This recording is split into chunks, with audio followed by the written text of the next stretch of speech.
It comes to Jerry Dipoto and making trades, it's oftentimes not for the player nor with the team you're thinking of. So on today's episode of Locked On Mariners, we're thinking outside the box. Colby, hit it. You are Locked On Mariners, your daily Seattle Mariners podcast, part of the Locked On Podcast Network, your team every day.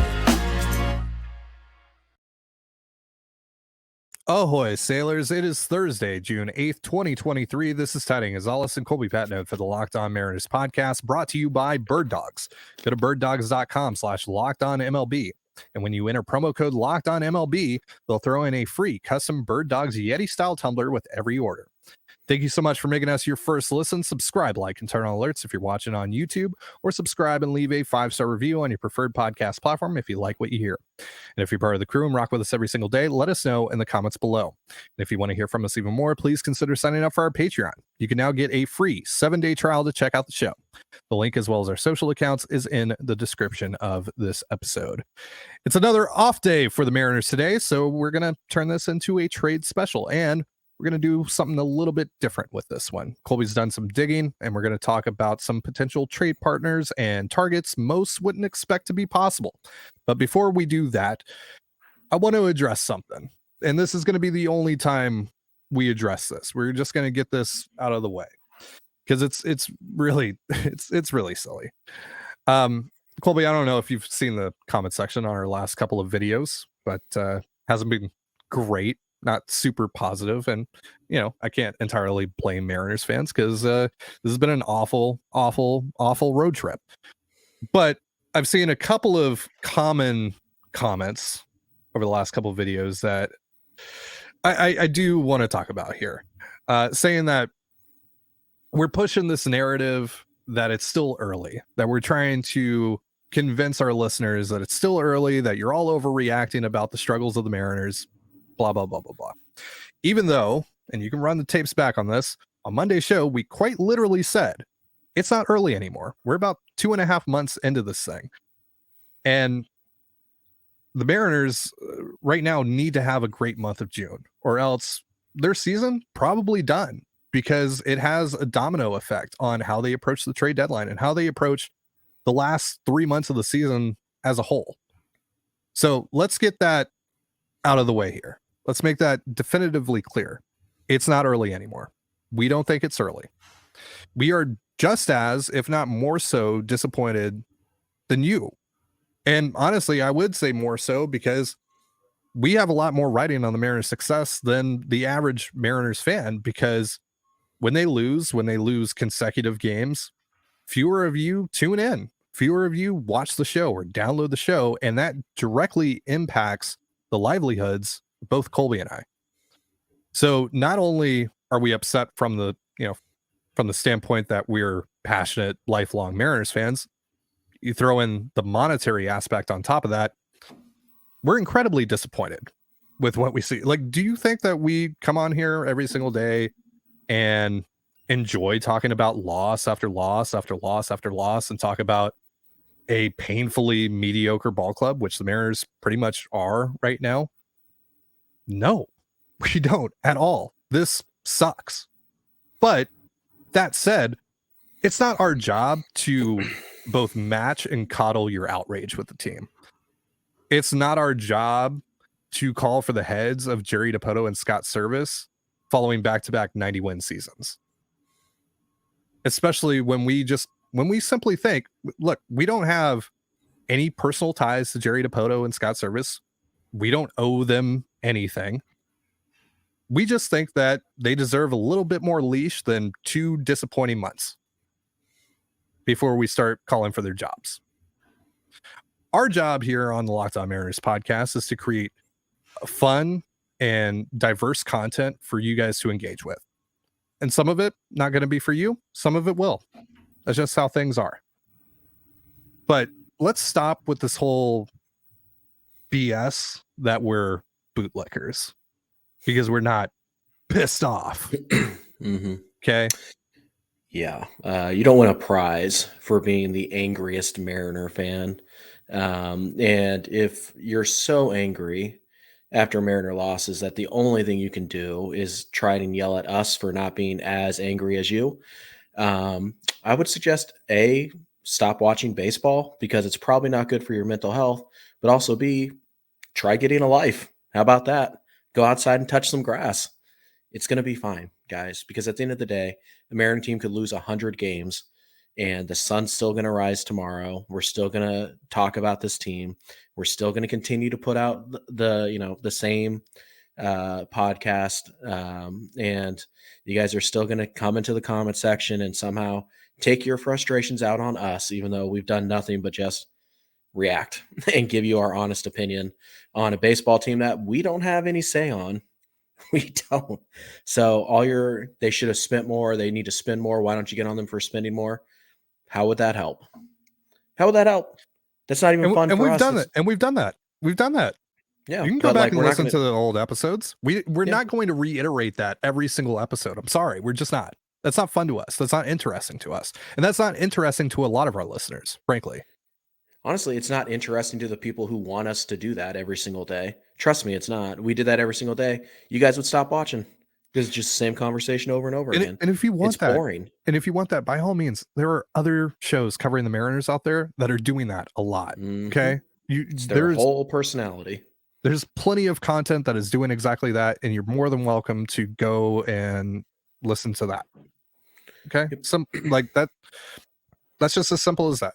Really. So look, I get maybe that it's frustrating at times that, your favorite Mariners podcast, I would think your favorite Mariners podcast, considering how passionate you guys act about this down in the comments, is not as upset as you are. But again, we're really disappointed with how this season has gone so far. Like, we're not thrilled that this team is 30-31 right now. Like, that's not great. That's not fun. That's not at all what we were expecting out of this season. But we're also not delusional because we're not allowing ourselves to ignore the simple fact that mathematically speaking, the Mariners are one solid run away, not even a 14-game win streak, just a solid run away from completely changing the complexion of their season. Yeah. I mean, go in 5 in a row and see how much the comment section changes. Like, it is what it is. I'm glad you guys are passionate and you want to win. You should. And absolutely you should demand more from an ownership group, like this one, but you need to separate your what angers you, because it's not us. Because you sit here and yell, "Oh, we're not being harsh enough on ownership." How would you like us to be harsher? By not doing a show, by not covering the team, or by doing the same exact show every single day to soothe the anger of like 10% of this fan base? No. The answer is no. We're not going to change. So either you do or don't bother listening. Like, we're not doing it wrong. You're doing it wrong. So I don't have time or the patience to deal with those comments anymore. And they're just not interested. There's nothing interesting or new being added when people, go into our comment section or they reach out to us on Twitter or whatever. And they're just like, you guys are bootlickers. You guys don't even care, blah, blah, blah. I assure you, we care more about this team than just about anybody out there. And it's evidenced by the fact that we record 8-9 episodes, podcast episodes a week, just talking about the Seattle Mariners. So yeah, miss me with your BS, because I don't have time for it. It's a baseball team at the end of the day. Yeah. It's fun to watch a baseball team, even when they struggle. So yeah, will we get on ownership if they don't spend? Yeah, on occasion. Is it going to be every single day? No, because that's boring and it's lame and it doesn't help anybody or anything. So yeah, I mean, I guess in summation, grow up a little. I don't know what to tell you. Have a laugh. Don't watch a baseball game this week. Take a week off and then come back. Like, look, there's nothing that we are going to do to help you. We're just going to talk about this team. I get a lot of you are frustrated, but you need to find another place to place your frustration. Like, and look, you guys, and by the way, you guys are more than welcome to disagree with us in the comments and all that. That's totally fine. That's totally fine. Just when it gets to the point where claims or calling. Yeah. false claims are being made, name calling. When it gets abusive, we're not gonna. There's no tolerance for that. But We have no by the way, tolerance for that. yeah, just the proper place to take your anger, though, is not into the player's DMs. Don't be Yeah. that guy. Yeah. So I also wanted to address that as well, because Taylor Saucedo, who is the least responsible player out of everyone on the Mariners roster for their struggles right now, received a death threat in his DMs, and he posted it on his Instagram last night. Yeah. And Can't go into any more details than that because we'll get demonetized. And I'm not 100% certain, but I believe the person is a listener of our show. And if you are listening to the show, go away. We don't want you here. You're a terrible person. Get help. Just call it what it is. You're a terrible person. Get help. Yep. Get help. There's no place for that in our community. Absolutely not. Absolutely not. Okay. That's all I want to spend. That's as much time as I want to spend on this. So moving on, we're going to be talking about some trades. We got a fun show planned for you. Colby's done some research on some teams and players maybe that you wouldn't expect might be available or might be willing to trade this summer. So we're going to go over that in just a moment. But first, a reminder, this episode of the Locked On Mariners podcast is brought to you by Bird Dogs. Now, I hate shopping for summer clothes. I just want to be comfortable, no matter if I'm at the ballpark, back at home recording an episode of Locked On M's. Oftentimes, though, I find myself settling for clothes that feel cheap, tight, and restricting, and make me sweat in all the wrong places. Gross, I know. Thankfully, Bird Dogs has me, and therefore you, covered. Their wide selection of insanely comfortable shorts, joggers, sweatpants, polos, and more have me ready for any occasion this summer throws my way. I mean, who doesn't love stretchy fabric and built-in underwear? It's time to look good, feel good, and play good this summer. Go to birddogs.com/lockedonmlb, and when you enter promo code LOCKEDONMLB, they'll throw in a free custom Bird Dogs Yeti-style tumbler with every order. Because what's even more important than staying comfortable this summer? Staying hydrated. And you can do both with Bird Dogs. And that's birddogs.com/lockedonmlb. And you're listening to the Locked On Mariners podcast. Thank you again for making us your first listen. The Mariners, of course, off today, but they'll get back after it against the Angels this weekend. You can listen to all the action starting tomorrow night on the Mariners hometown broadcast with SiriusXM via the SXM app. So Jerry DiPoto last week on 710 Seattle Sports was asked a lot about trades and the trade deadline and what the Mariners' approach is going to be heading into the trade deadline and heading into this, trade season overall, which really starts to slowly but surely kick into motion around June 1st. Obviously, a lot of teams right now are really focused on the draft, and a lot of, trade talk isn't going to continue until after the draft is over, which of course is at the All-Star break. But Jerry did have some interesting things to say. Most of it, we already know. It's all, most of it just reiterating what the Mariners' philosophy is when it comes to trades. Nothing groundbreaking there.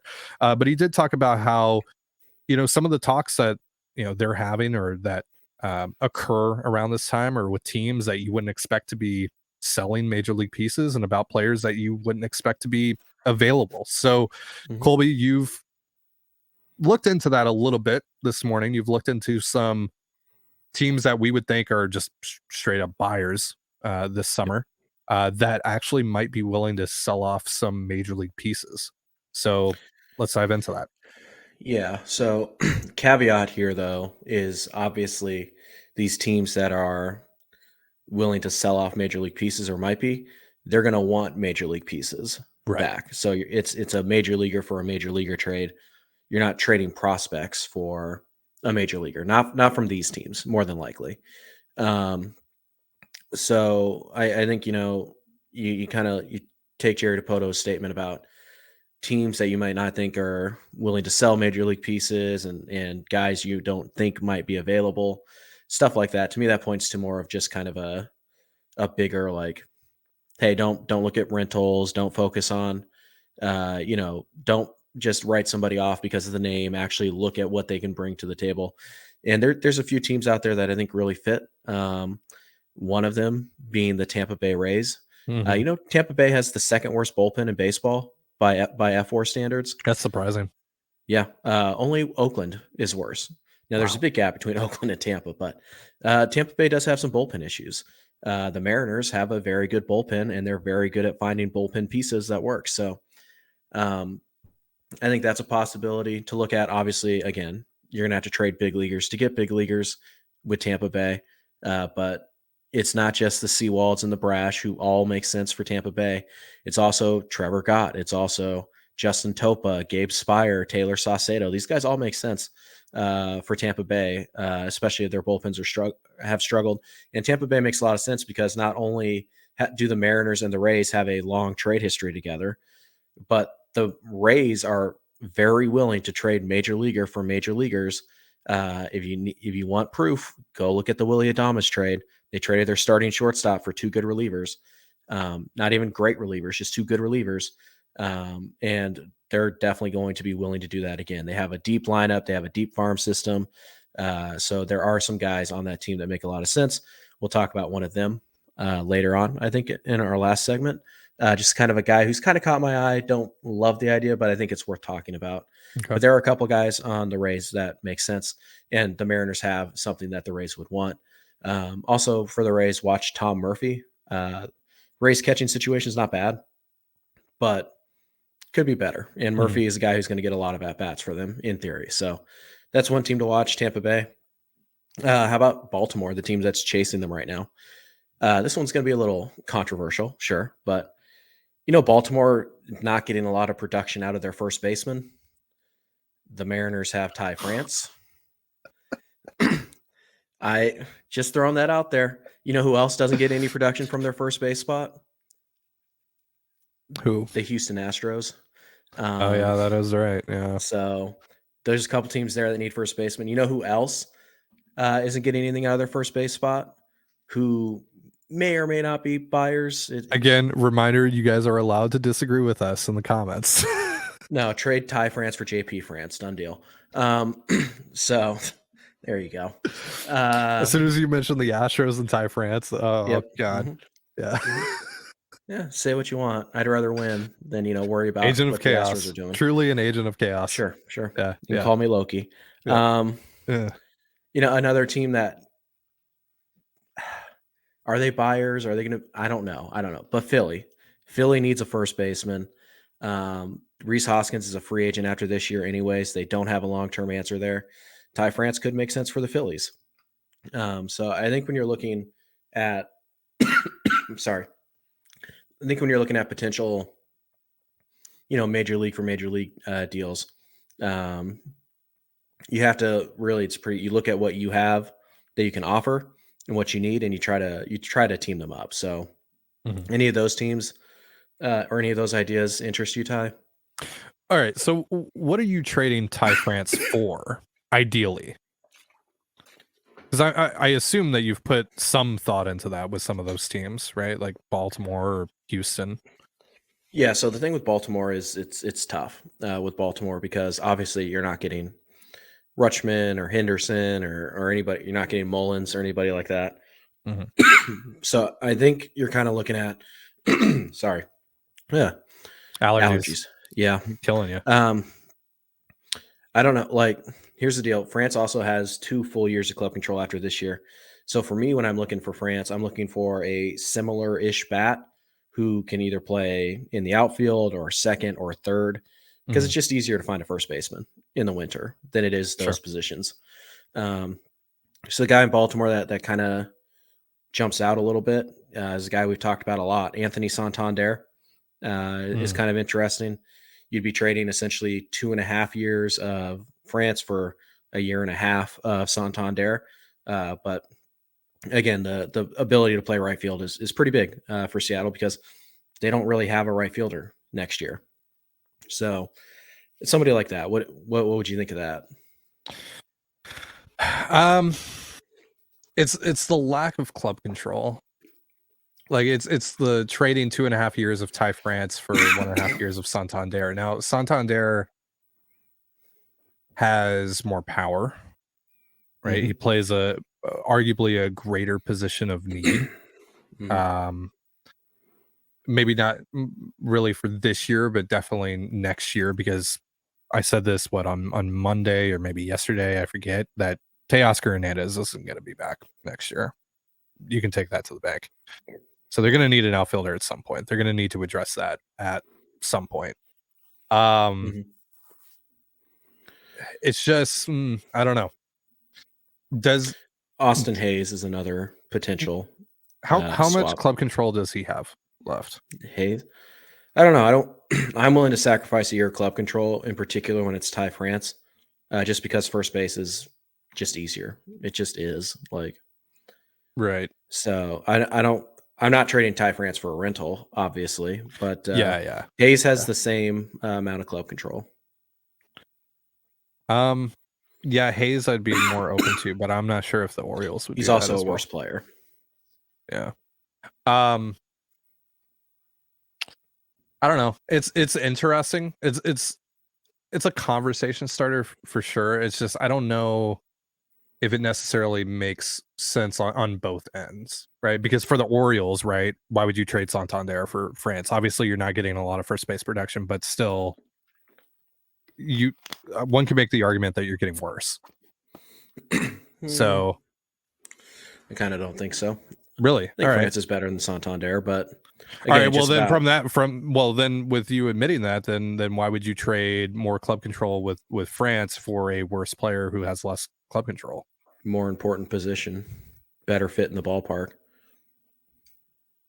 Yeah. Santander's lefty power is going to play a lot better in T-Mobile than Ty France's power, which has always been suboptimal for a first baseman anyways. True. Yeah, and we haven't really seen him take that next step with the power like we were hoping for this year. One other team that might work for France, we won't talk about Houston because I know that makes people uncomfortable or whatever. Philadelphia. Yeah. Now Philly kind of has a problem in that they're older and expensive. So to find the young player at a position you need more, like I don't think it makes a lot of sense to trade Ty France for like Alec Baum. Would they trade Brandon Marsh for him? That's what I was thinking. I don't think they do it straight up because Marsh still has 4.5 years of club control, and he's been really solid this year. So he's a center fielder. So I don't think they do that straight up, but I think they have to get back in the playoff race for them to make a lot of sense here for Ty France in particular. But could you do like France and like Brash for Brandon Marsh? Yeah. Because again, you're getting an extra 2 years of the offensive player. For a guy that plays up the middle. Right. And you're giving up Matt Brash, who's a reliever who you've, had a ton of success in finding. Can you do that? Maybe if Philly gets back into it, you could. So they do make a lot of sense because Hoskins, obviously is out this year, but he's also a free agent. Yep. Heck, that might be a guy that Mariners target to replace Ty France this winter. But right. Yeah. I think they make a lot of sense. So yeah, I think you have to be open to trading Ty France, and you're not trading him for prospects. No. Right. You're trading him for essentially you want Ty France. You just want him to play second or left field. That's what you want. So it's like trading Ty France for Ty France. It's just France this year. I mean, the bat, obviously he's been an above league average bat, by WRC plus. He's been, he's been on fire for the last, 15 games or so. Yeah. He's especially had a really, good week this past week, but the value there isn't enough to outweigh the lack of value that he has on the base pass. How he just straight up hurts you on the base pass, frankly, and how he doesn't, play a quite valuable position either. So, a couple other teams that kind of could use some first base help who are actual contenders or might be contenders. Kind of tough to say at this stage. Boston, 97 WRC plus from their first baseman. Could you do France for Verdugo? That'd be pretty interesting. Yeah. Better fit for Seattle. Better fit for Boston too. Milwaukee, actually, is 28th in their first base production. Now, they're probably more of a, I don't know, could you do like Luis Ariz or not Ariz? Sorry. Urias. Yeah, I would absolutely Yeah, do yeah, yeah, Luis sure. Ariz. Well, by the way, that brings up an interesting point here with France, that because France doesn't hit for a ton of power at Mhm. first base, that's one of the positions that you traditionally need a ton of power from. He needs to be a high average guy, and he's just not a high average guy, at least this year. I mean, it's high average compared to like major league average. Yeah, But relative to the league average, but you like, if he's not going to hit for power, he needs to be like Yandy Diaz, right? sure. I mean, Like I don't know. either Like, high average or high on base. Like he's yeah, we're just, kind of making it sound like Ty France is like a 12 home run first baseman, and that's not what we're saying. But it's just not quite ideal. And at T-Mobile, that power is never going to play because France doesn't have tremendous opposite field power, and we know how hard it is for right-handed bats with kind of average bat speed to hit home runs at T-Mobile. So one other team for first base before we get to kind of our official trade a day thing. Mhm. Ironically, San Diego. Mm. Now they have Cronenworth, and they gave Cronenworth a big extension, but he is disappointed this Right. year. So Trent Grisham, The independent. Yes, he's not hitting enough to justify that trade. But there are some options for Ty France. I think trading Ty France is unlikely. But when Jerry talks about teams you may not be thinking about, players you may not be thinking about, he's talking about major leaguers. And Ty France to me is kind of the biggest, I guess we'll say, name that I could see Seattle trading at the deadline this year. Yeah. I'm not trying to undersell France, and it probably sounds like I am, but I'm just, he's not perfect, right? He's not a perfect fit for your ball club, for your ballpark.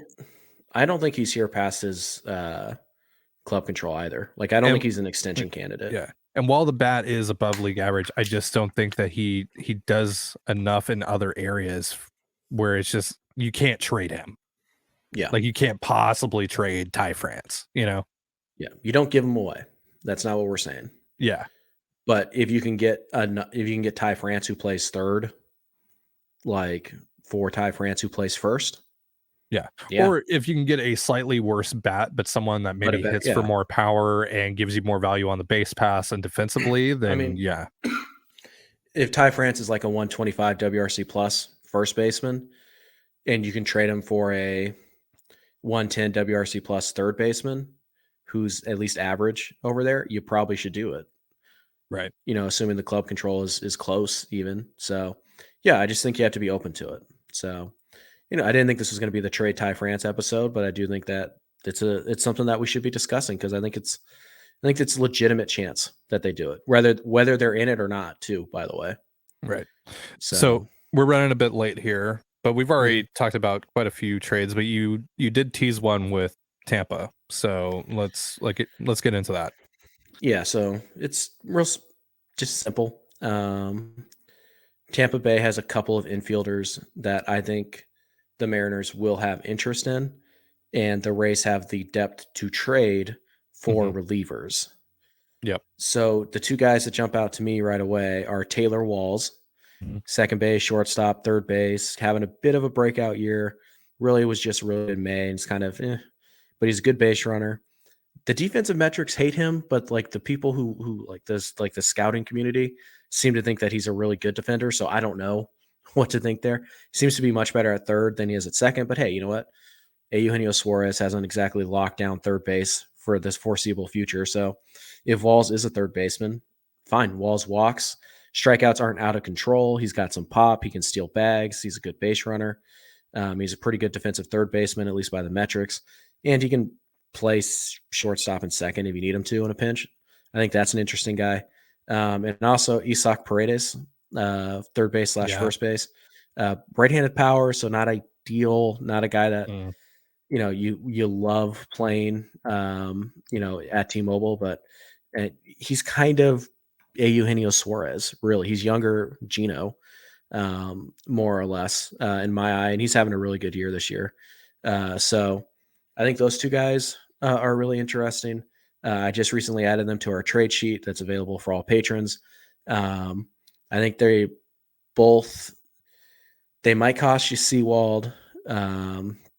I think Paredes probably does. I think Walls you might be able to get for like Topa and Gott, or like Topa and Spire, something like that.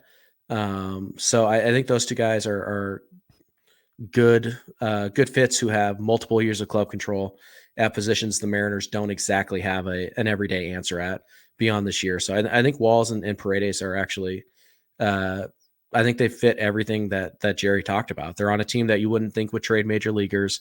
They're not names that are, routinely talked about. They have multiple years of club control, which we know Jerry and the Mariners really love.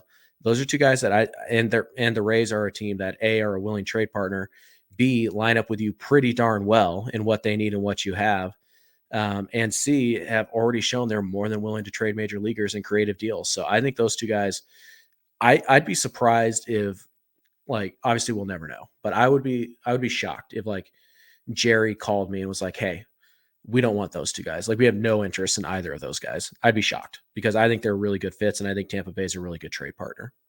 I'm going to bring up another name here, and I know you're tired of me bringing him up, but Jonathan Aranda. No. Why? I mean, yeah, for Trevor Gott, sure. Well, yeah. The Mariners need big leaguers. They need guys who have proven they can hit in the big leagues. Okay, fair. But also, if they're just kind of in this position around the deadline, I think Aranda makes a lot of sense. Aranda's blocked at the major league level. He's having a really good year at the AAA. He's basically left-handed Ty France. Like, that's what the projection is. You could do Prelander Baroa and like Trevor Gott for Aranda or Spire. Okay. Yeah, fine. Then I'm in. But yeah, I wasn't saying Seawald. Of course you are. You're always saying Seawald. You hate Paul Seawald. Sure. Yeah. You guys are as mad at the Mariners as much as Ty hates Paul Seawald. It's lying on my name again. We were gonna get Paul Seawald on the show, and Ty's like, no, I don't like that dude. What the hell are you doing? Ty's the only guy in Seattle who doesn't like Paul Seawald. But lying on my name. No. Also, Luke Raley, maybe. I doubt it. Yeah, he's kind of pushing for an all-star berth right now. Like, yeah, but I mean, like, again, Tampa traded Willy Adames for two middle relievers, and it worked out for them. Sure. Like, Tampa's smart. And Raley, do they really think he's this? Maybe. But I'm just saying, man, Jonathan Aranda really intrigues me. Really I'd rather have Paredes, but honestly, I think it's kind of a coin flip between Walls and Aranda. Like, I don't know if I like Taylor Walls. I like Taylor Walls. I think he's fine. I think he strikes out a little too much for his like skill set, but he walks a ton. Great base stealer, great overall base runner. Yeah. This year, he's showing legitimate pop from the left side. He's a switch hitter. He can play all over the infield. Is he good at any of the positions in the infield? I don't know the answer to that because what the stats are telling me and what other people who watch him every day are telling me are two completely different things. I think he's like, where I would land is he's probably a pretty good third baseman who shouldn't be playing second, kind of like Abraham Toro. Yeah. The thing for me though is that I'm getting hung up a little bit on with Walls is this it? Is this like his ceiling offensively at the major league level? Like, are we seeing that, or is there an extra gear? It's like a 117 WRC plus right now. 113. I don't. He's like, but he's walking. It's mostly he's walking a lot. Right. Well, again, he's in a bit of a slump right now, which is why Tampa might be willing to move him. Probably not for a while until they know if they're going to get Lau back. But Tampa has infielders. And obviously, Brandon Lau is a guy that maybe they trade. I can't remember. Is he Lau or Lowe? Nathaniel Lowe, right? Nathaniel Lowe, Josh Lowe, Brandon Lau. Okay, yeah. So, and Lau might be a guy that I bet the Mariners are really interested in Lau, but dude has back issues again. Yeah. So, but yeah, I think Walls and Paredes are two guys who just kind of check every single box that Jerry mentioned in his last media he just right down the line, and Paredes is the guy for me because if the Rays think that Walls is just a third baseman, like that's his best position, they might trade Paredes. And I think Paredes is probably the best available option for a long-term third baseman. I can't imagine that Lau costs a ton now. It's really good club control, but he struggled both at the plate and with injuries. Like last year, he was not good. This year, I don't think you're he's going to get him for like Seawald straight up, but can you do like, I don't know, Seawald and Hancock and like, is it really going to take that? Because we have a year and a half let me now ask, worth of data. would you trade? Obviously, we got to run, but obviously the Rays wouldn't do this because they're fine at the position. But just in a vacuum, would you trade Ty France for Brandon Lau? No. Interesting. No. I'd strongly consider it. Lau's injury history, the fact that for the last 105 games, 115 games rather, he's been bad. What's the best prospect you would trade? And keep in mind the Rays kind of have a 40-man crunch. Hancock. Well, I don't think you're getting him then. 40-man crunch. I mean, Hancock's not on a 40-man. Yeah, but he's going to be trading soon. a guy. But he's going to be soon. Right, so, but they're trading a guy off the 40-man, so you could probably include one 40-man guy. Right. Yeah. Would you trade Brash straight up for Lau? Yeah. Yeah, I would too. Yeah. Any relievers, yes, for me. For Lau. Not Munoz. Oh, wait, sorry. Yeah, obviously. Yeah. Munoz, no. I'm not trading him. Seawald, I'm not a huge fan of it, but I could probably wrap my head around it. You could definitely see a deal that's made, like a realistic deal for Seawald where you're like, okay, I get it. Sure. Yeah. I can't really see that for Munoz. But you never know. It only takes one team. I think we got a jet. So thank you so much for tuning in. Again, you can catch the Mariners and the Angels this weekend on the Mariners Hometown Broadcast with hashtag JP for ASG. Oh, yeah. Yeah. Hashtag JP for ASG. We'll talk more about that tomorrow. We got sidetracked. We got really excited talking about trades. We love tweet us out with a picture of your ballot voting for JP Crawford, and you'll be entered to win this Luis Castillo card. Boom, done. There you go. Outro. There's like 5 people probably watching at this point. Yeah. Some of you have already done Your it. odds just got better. So thank you to those that have already entered, and thank you for voting for JP. All right. Again, you can catch the Mariners and the Angels this weekend on the Mariners Hometown Broadcast with SiriusXM via the SXM app. That's going to do it for our show. Thank you so much for joining us here on the Locked On Mariners podcast. For Colby Patnode, I'm Trident Gonzalez. Be sure to give us a follow on Twitter at LO_Mariners. You can follow me at Dane Gonzalez, the CANEGNZLZ, and Colby at CPAT11, that's CPAT11. Follow us on Instagram and TikTok as well over at Locked On Mariners. That's one word, Locked On Mariners. You can also find all that stuff in the description of this episode. Thank you again for making us your first listen. Have yourself a beautiful baseball day. We'll see you next time. Peace.